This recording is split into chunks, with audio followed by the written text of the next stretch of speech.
রাজনৈতিক পরিস্থিতির প্রেক্ষিতে চরমনায় পীরের আহ্বানে ফ্যাসিবাদ বিরোধী 5 দলের জরুরি বৈঠক অনুষ্ঠিত।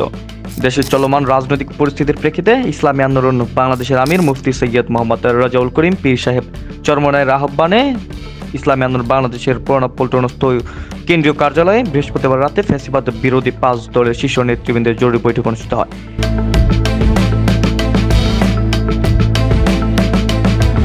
এ সময় উপস্থিত ছিলেন ডাকসুর সাবেক ভিপি ও গণ অধিকার পরিষদের সভাপতি নুরুল হক নূর, ইসলামী আন্দোলন বাংলাদেশের মহাসচিব প্রিন্সিপাল হাফেজ মাওলানা ইউনুস আহমদ, প্রেসিডিয়াম সদস্য প্রিন্সিপাল মাওলানা সৈয়দ মুসাদ্দেক বিল্লাল মাদানী, এবি পার্টির সাধারণ সম্পাদক ব্যারিস্টার আসাদুজ্জামান ফুয়াদ, বাংলাদেশ খেলাফত মজলিসের মহাসচিব জালাল উদ্দিন আহমদ, এনসিপির সিনিয়র যুগ্ম আহ্বায়ক আরিফুল ইসলাম আদিব, অধ্যাপক আশরাফ আলী আকন, মাওলানা গাজী আতার রহমান, ইঞ্জিনিয়ার আশরাফুল আলম, মাওলানা শেখ ফজলে বাড়ি মাসউদ, মুফতি সৈয়দ ইসহাক মোহাম্মদ আবুল খায়ের, আহমদ আব্দুল কাইয়ুম, এবি পার্টির কেন্দ্রীয় নেতা ইঞ্জিনিয়ার মোহাম্মদ লুকমান, এনসিপির যুগ্ম আহ্বায়ক সরোয়ার তুষার, এনসিপির মুখ্য সমন্বয়ক মোহাম্মদ সাদ্দাম হোসেন, গণ অধিকার পরিষদের উচ্চতর পরিষদ সদস্য আবু হানিফ।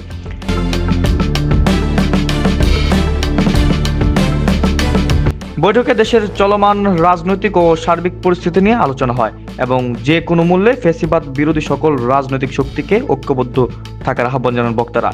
কোনো কুচক্রী মহল যাতে দেশের স্বাধীনতা ও সার্বভৌমত্ব ও স্থিতিশীলতা বিনষ্ট করতে না পারে সে ব্যাপারে সতর্ক থাকার আহ্বান জানানো হয়।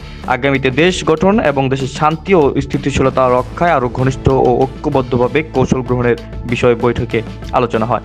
অন্তর্বর্তীকালীন সরকারের প্রধান ডক্টর মোহাম্মদ ইউনূসের নেতৃত্বে প্রয়োজনীয় সংস্কার শেষে একটি গ্রহণযোগ্য জাতীয় নির্বাচন অনুষ্ঠানে সার্বিক সহযোগিতা প্রদানে নেতৃবৃন্দে একমত পোষণ করেন। এ সময় বাংলাদেশ জামাত ইসলামের আমির ডক্টর মোহাম্মদ শফিকুর রহমানের সাথে মুঠোফোনে আলাপ হয়। Desk report, people voice.